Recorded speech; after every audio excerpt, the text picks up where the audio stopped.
Welcome to Pocket Portal Academy. We provide hands-on do-it-yourself short sessions on data science, machine and deep learning industry use case studies using tools like Excel, SPSS, Orange, PSPP, and Statcraft. And you open up Jupyter, it gets opened from a browser. And this is how it always looks like, because there's always a connectivity required with the internet, with the jupyter.org. And there is an input cell and there is an output cell. So let me start some functions right away. Let me do some number function. I do 5 plus 6 and I say run, that means execute. So on the output I get answer 11. I've already started coding. This is my first lines of code. So that's the beauty of any editor, whether it's REPL or Jupyter or PyCharm. It understands what it is supposed to be doing. It means that whenever I write 5, the editor understands, look, it is a number.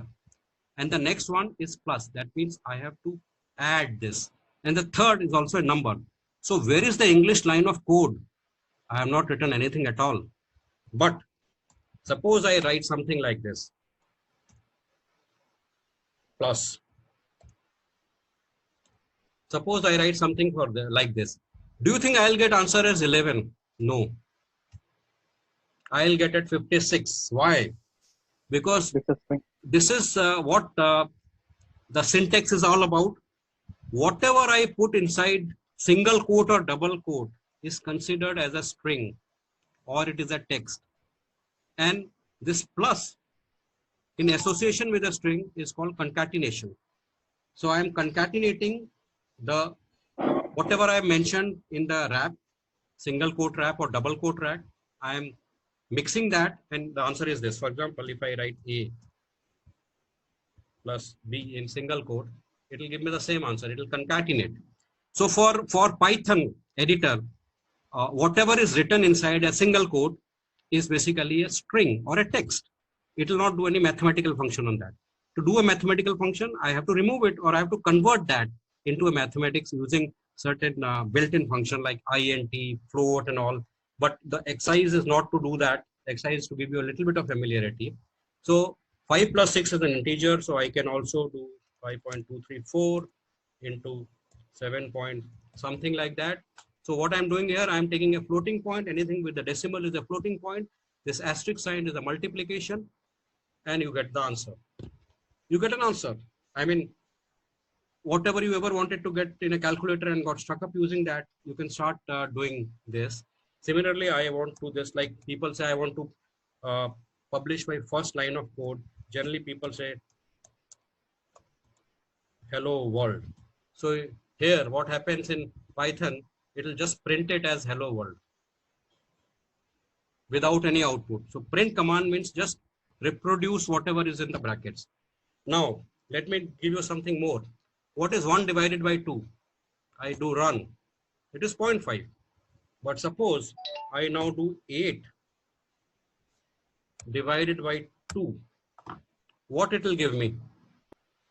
Will it give me? Why it's giving me 0?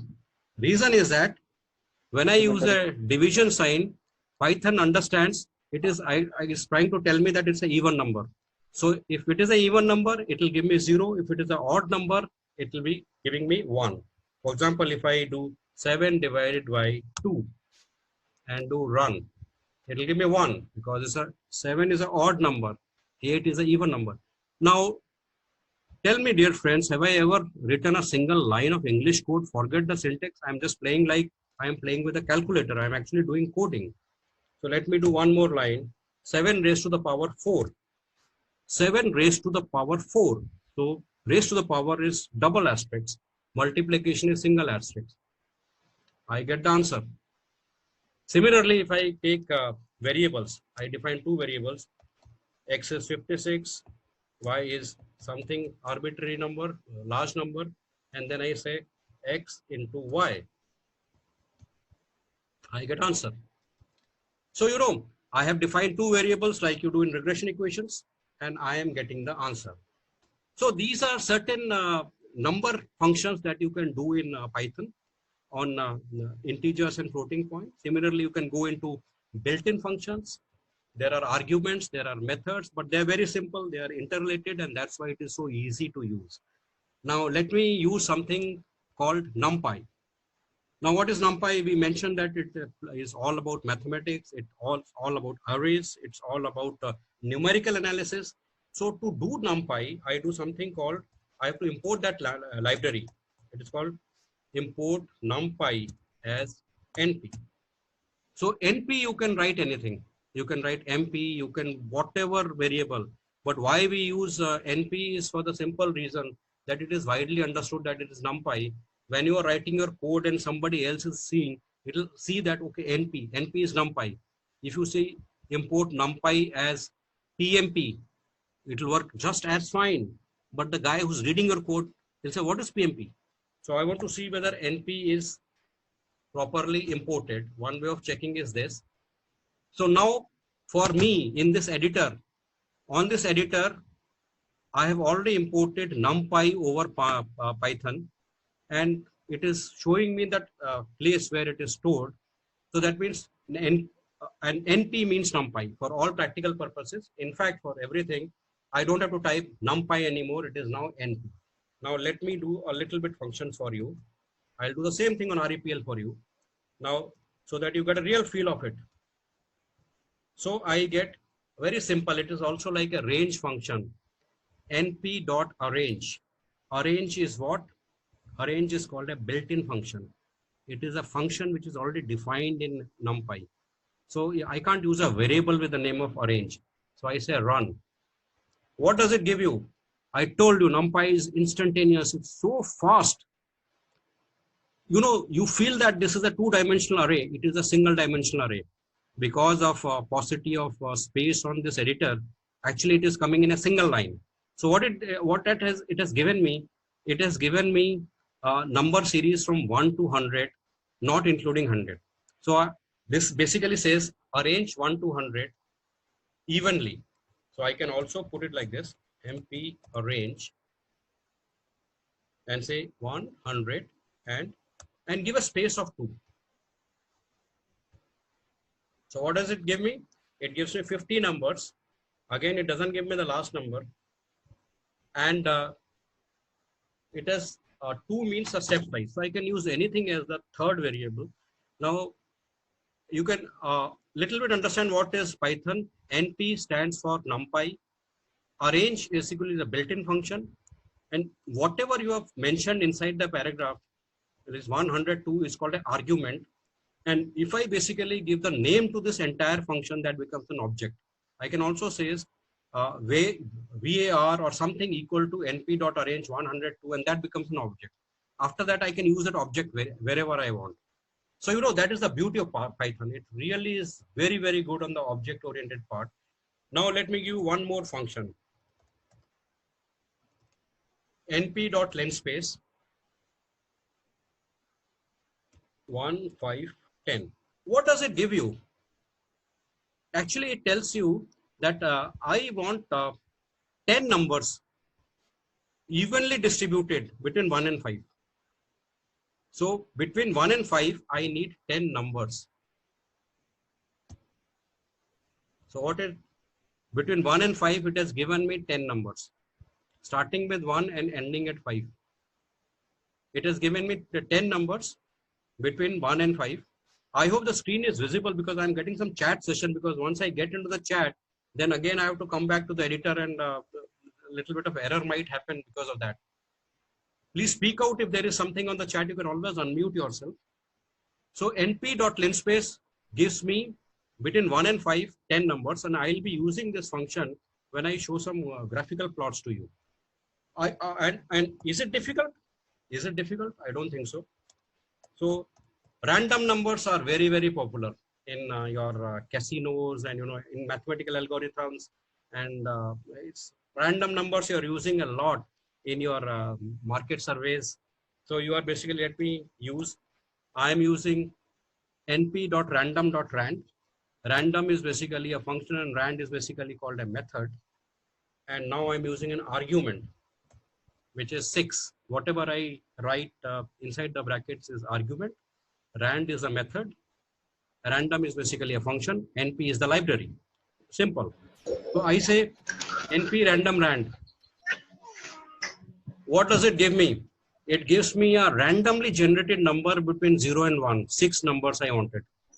So here you say these are all 6 random numbers, and it could be any random number, but it is a single array. It is all in one row. Now suppose I want to do the same thing. np.random.rand, and I say 6 by 6 or 6 by 7 or whatever. So I want a two-dimensional matrix. So what does it give me? Now it is a 2D matrix. How you know it is a 2D matrix? Because when you see that array, there are two brackets. One is basically a brace bracket, one is basically a square bracket. Whenever you have two brackets, it is a two-dimensional array. In the above, there is only one bracket. It is a single-dimensional array. So single-dimensional array is a vector, two-dimensional is a matrix. Now, result was instantaneous. Yeah, please go ahead. Yeah, so we have to take out the random numbers between the 1 to 100. So there is any method? I'll come to that. I'll tell you. Okay. I'll tell you. Sure. Thank you. This is a good question. I'll come to that. But here you are generating a number between 0 and 1. And okay, thank you, sir. So basically, I have generated a two-dimensional random number. Now, let me come to something else. Now, what is this random number? It was basically a random number or uniform random number between 0 and 1. But I want to basically, in real life, people who have a research background, real life is basically a Gaussian distribution or a normal distribution, where the mode, median, and mean are all at the middle. And 68% of your population is between, sample is between plus minus one standard deviation. So you know that, and 99 is between two standard deviation. So I want to get random numbers in a population, uniform Gaussian population. So again, np.random. I will use rand normal distribution, and I will use 8 here. I want 8 such random numbers in a normally distributed. So here you will see earlier it was only 0 and 1. Here you see some negative numbers. So life we assume is a normal distribution where the entire population is in a normal curve. So here I am saying assume that your entire data set is in normal distributed curve, where I get 99% of the data in that normal distribution. I now want a random number. So it will give me few negative numbers, few positive numbers. Similarly, I can do random.rand n, and I can do 7 by 8. 7 rows and 8 columns. Do you see how fast it gives me the output? I can give 100, I can give 1000 random numbers. It just gets seconds. It's a 2D array, 7 rows and 8 columns. And on a Gaussian distribution, a normal distribution, it has given me a random numbers, plus and minus. Obviously, it will be on the both sides of the axis. Now, coming back to your question, let me also take your question now. What happened? Now, let me take your question. Now, I want to generate a random number. Random numbers are very important in life. So I'll use rand int, and I want, let's say, between 0 and 150. And I say, give me 35 random numbers between 0 and 150. So it gives me 35. You can count it. It is 35. It will not exceed 150 and it will not go beyond 0. And these are all randomly generated numbers between 0 and 150. Now, having said that, I mean, we have to get along to other things also. So now you have done this random numbers. Now I want to plot the graphs. So now enters the matplotlib. So, you know, this is how the exercise goes, but logically you have to think like that. So what happens when we actually did Numpy, I did import Numpy as NP. Similarly, when I see matplotlib, what I'll do, I'll start with importing that matplotlib. It is called matplotlib, and basically it is called pyplot. A particular function called pyplot, and I will call it PLT. Again, you can put it any name. Generally, PLT is understood that is pyplot, but it's a variable. So I want to check whether PLT is properly imported. I'll just check PLT. Yes, it is imported because it gives me the place where it is installed. Now, I want to basically plot a regression, a simple regression, y and x. Y is independent and y is dependent and x is independent. Y is always taken for convenience as a dependent variable and x is independent. But I don't have the data. Nobody has given me the data. I don't have any x data and I don't have any y data. So how do I show you? One easy way is that I can actually do Numpy to generate those data. So I've already imported Numpy on this. Now I want to show you a plot, but I don't have data. So let me generate some data on x and y. X is basically the independent. So first I will generate the independent numbers. I can use any formula for that. So I'll do NP is equal to linspace. I'll say 0, 6, 10, which means that I'm basically saying that between 0 and 6, give me 10 numbers, evenly spaced as the x-axis. And for y, I take square of x. I say x square is y. A very common example that y doubles for every x, and I run this program. So I've generated some numbers. Let me see how these numbers are looking like. So you can see that x is giving me these numbers between 0 and 6. It has given me 10 evenly spaced numbers. This is on the x-axis. Let me see what y is. Y should be the square of this. And yes, it is the square of this. You can visually make out last digit of x is 6 and here it is 36. So for every number of x, y is doubling. It's actually not doubling, it is squaring of x.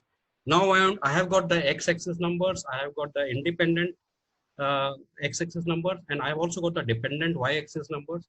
Now I want to do a simple plotting. So what I'll do is that I will do here plt.plot. These are, you see, Python is all single line commands. plt.plot, and I'll say xy. And I run. You see a plot which has come out. It is basically x and y, but I don't know what exactly is x and y. I can also do some cosmetics. I can change the number. I can change the color. Let's say I make it red. So I just do a small r here and the color changes to red. But still it is not complete graph. So what I do, I need to plot the x-axis and y-axis. So I'll do something like very simple, plt x level, just to show you that these are single lines of command. And I'll say, what is it? X.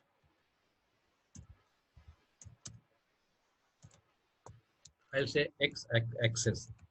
So remember, whatever I write inside the parenthesis or braces is called an argument.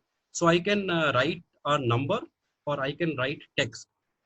The moment I am writing between the single quote, it is considered it's a text. So it will not do any numerical calculation. It will assume that it is text.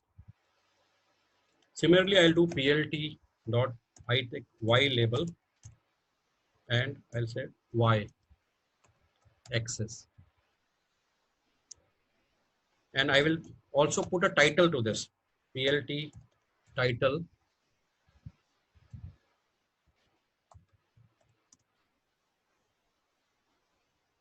demo class, something like that. I can write whatever. And now I'll do plt dot plot x y. So now you see, so we have now named the y-axis, we have named the x-axis, and we have also named the title, which is the demo class. So what happens here? Just explain the line of codes. It's so simple. PLT stands for matplotlib. X label is basically a defined function. We call it, it's not a defined function, I'm sorry. It's called a method. X label is a method. And inside the braces, it's called an argument. So I put a text argument, and that's why I put it under single quote. So its a code readability is very high. It isn't. Similarly, I do plt.ylabel. Ylabel is a method, defined method.